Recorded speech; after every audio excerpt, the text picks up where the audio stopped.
Good morning, kindergarten. Happy Wednesday. I hope you guys had a great Cinco de Mayo yesterday. Maybe you enjoyed the day by eating some tacos or a quesadilla or a burrito.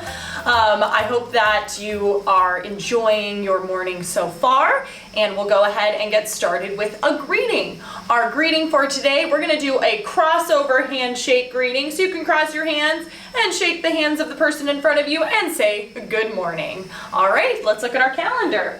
Yesterday was May 5th, which means today is May 6th.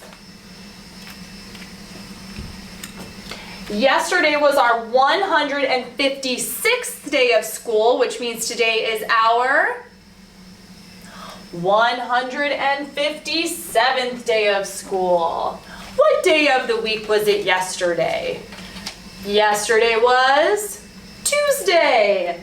And if yesterday was Tuesday, today is Wednesday. And if today is Wednesday, tomorrow will be Thursday. Awesome job.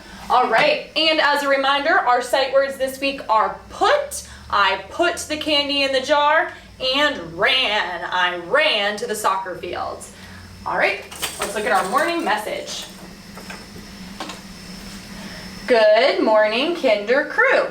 Today is Wednesday, May 6th, 2020. Do these words rhyme?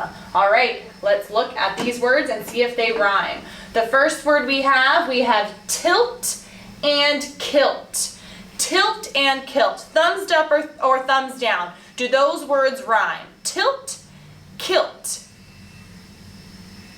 Yes, they rhyme. All right, let's look at our next group of words. We have rip and hat. Rip, hat. Do those words rhyme? Nope, those words don't rhyme. All right, next group we have cake and make. Cake, make. Do those words rhyme? Yes. All right, next group we have log and sit. Log, sit. Do those words rhyme? Nope, they don't rhyme. All right, next group of words, ripe, type. Ripe, type. Do those words rhyme? Yes. All right, and we have sat and spill. Sat, spill. Do those words rhyme? Nope, they don't rhyme. They have the same beginning sound, but they do not rhyme. Awesome job. Love Mrs. Jones and Mrs. Whalen. For your math review page for number 1, which number tells how many stars? Which number tells how many stars? And you can cross and count the stars. For number 2, which shape is a triangle?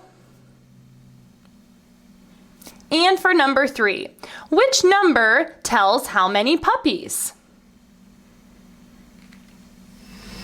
Mathematicians, yesterday we learned about solid shapes. We learned about cubes. We learned about spheres. We learned about cylinders. And we learned about cones. So, we are going to be talking today about the surfaces of these solid figures, and these are called flat surfaces. So we're going to look at these solid figures, and we are going to decide what shapes their surfaces make. So the two shapes that we learned a circle and we learned a square. So we're going to be looking at our solid figures, and we're going to be deciding what shape do their flat surfaces look like. So we're going to go ahead and start with the cube. So looking at this cube, looking at the flat surface, so this is the flat surface, what shape does the flat surface make or look like? What shape is that? Is that a circle or a square? The flat surface of a cube is a square. Very good. All right, let's go ahead and look at our sphere. Are there any flat surfaces on this shape? There are no flat surfaces on this shape, so we do not need to figure out what flat surface, because when you place it down, there is no flat surface on this shape, on this solid figure. All right, next let's go ahead and look at our cone. Okay, what flat surface, what shape is this flat surface? So this is not a flat surface, but the bottom is a flat surface. What shape is on the bottom of this solid figure? So what is the flat surface shaped like on this solid figure? Is it a circle or a square? It's a circle. Awesome. All right, and let's go ahead and look at our cylinder. So our cylinder has two flat surfaces. What shape are the flat surfaces? A circle. Awesome job. So that's what you guys are going to be doing today. You're going to be looking at a shape. So you are going to be looking at a circle or a square, and then you're going to be looking at different items, and you're going to be deciding what is the flat surface of this item. So what shape would the flat surface of this item be? So for example, if this were a can, what shape would the flat surface be? It would be a circle. So you'll see a circle, and then you need to pick the shapes or the solid figures that have the flat surface of a circle. If you put it down, it would make a circle, okay? Or if you maybe stamped it, it would make a circle. And then you're also going to be looking at squares, and you're going to be deciding what solid figures, if you put down their flat surface or look at their flat surface, which objects or solid figures would have a square. So that's what you're going to be doing in math today. You're going to be looking at shapes and deciding which solid figures have flat surfaces that are these shapes. Writers. For writing today, we are going to continue with our animal research book, and we are going to be working on page 3. And on page 3, we're going to be talking about where it lives. So we're going to be looking at that spot on our graphic organizer where it has number 3, where it lives. And we're going to put that information in complete sentences on our 3rd page. So my animal, the panda, lives in China and in mountain forests. So when I start my sentence, I want to start again by stating my animal. So I want to write pandas so that my reader knows that that's the animal I'm talking about. Pandas live in China. That would be my first sentence, okay? And then I could write, in China,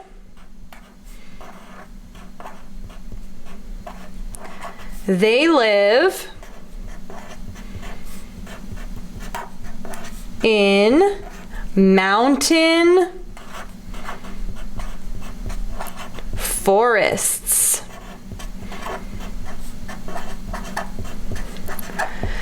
Because this is a detail based on my first fact. So my first fact told me generally where do they live, and they live in the country of China.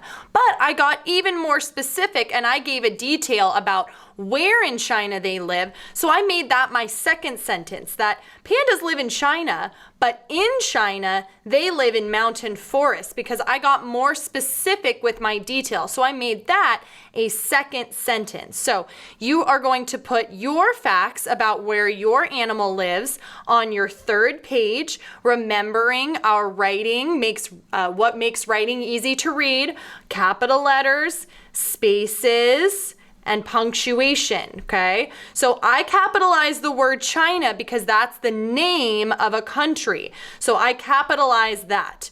So if you are writing the name of something, the name of a country, the name of a city, the name of a continent, you want to capitalize that. But otherwise, the only things that are going to be capital are the letters at the beginning of your sentences. So I have my 2 letters at the beginning of my sentences, and also the beginning of my words that are names for something. Those are capitalized too. And I ended my sentences with periods, and then I would draw a picture of mountain forests, and I could maybe draw a picture of the country China too. So remember, your picture has to do with what you just wrote on this page about where your animal lives. For social studies today, we are going to be reviewing what we learned about America. So we are going to be using this word bank, and we're gonna match the word to the picture based on what we learned in this unit. So we're gonna look for the picture of the bald eagle, and we're gonna write the word bald eagle next to it. This word is flag. Which picture is of a flag? The Statue of Liberty, the Pledge of Allegiance. Where do you see people saying the Pledge of Allegiance? Law, so there's a picture of someone following one of our laws. And president, which one looks like a picture of a president. So you're gonna match the words to these pictures, and you're gonna write the word next to it. And then you can cross the word off once you've used it so that you know what words you have left. And down here for our quick check, the first question says, the name of our country is the United States of America. And you are gonna circle yes or no. And the second question says, the government works to help the people in their communities. Yes or no. And once you finish that, there is a little craft that you can do. If you have red, blue, and white construction paper at home, or maybe tissue paper, red and blue, you can use that. So we're gonna be making a little American flag. So using your white piece of paper, I'm going to now cut out a smaller square of blue paper, and I'm going to put that, I'm going to glue that down in the corner of my flag. So you can glue that down. And then using my red paper, I'm just going to tear, and I'm going to make 7 rows for the 7 red stripes on our flag.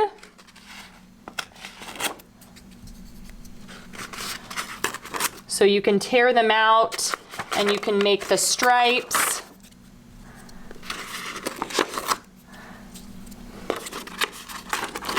And then you want to leave a space in between for the white stripes, and then I could start my stripe down here, my next one.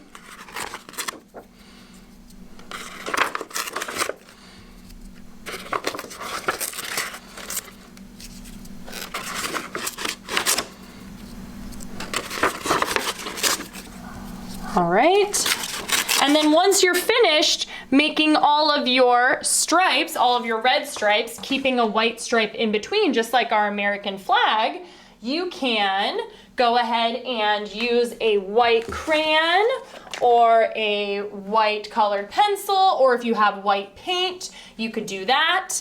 And you can draw the stars that are on our flag. So we have 50 stars. So you can do rows. I have 1, 2, 3, 4, 5, 6, 7, 8, 9, 10. So you would do 5 rows of 10.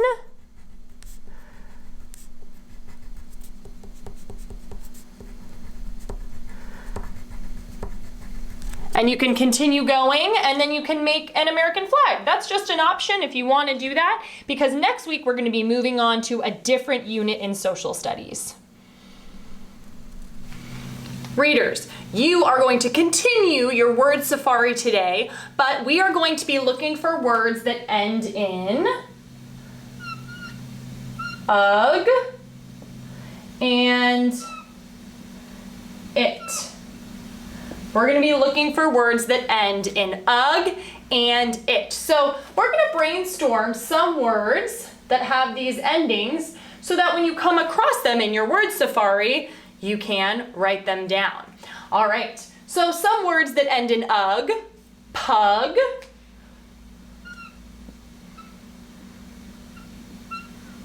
what's another word that ends in ug? Rug,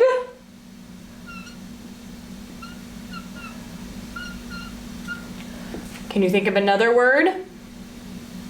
Tug,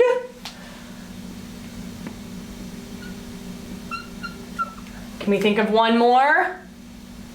Bug.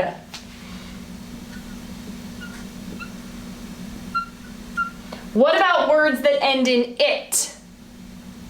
Sit. What's another one? Hit.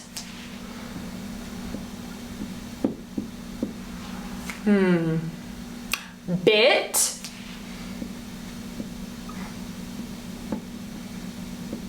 Can we think of another one? Pit. Awesome. So we're going to be looking for words that are in the UG word family and the IT word family. So keep your eyes peeled when you're reading, and if you come across one of them, make sure you write it down. Happy reading. Thanks for another great day of learning kindergarten. You should be very proud of yourselves. Give yourselves a little pat on the back. Enjoy the rest of your day, and I will see you back here tomorrow. Bye.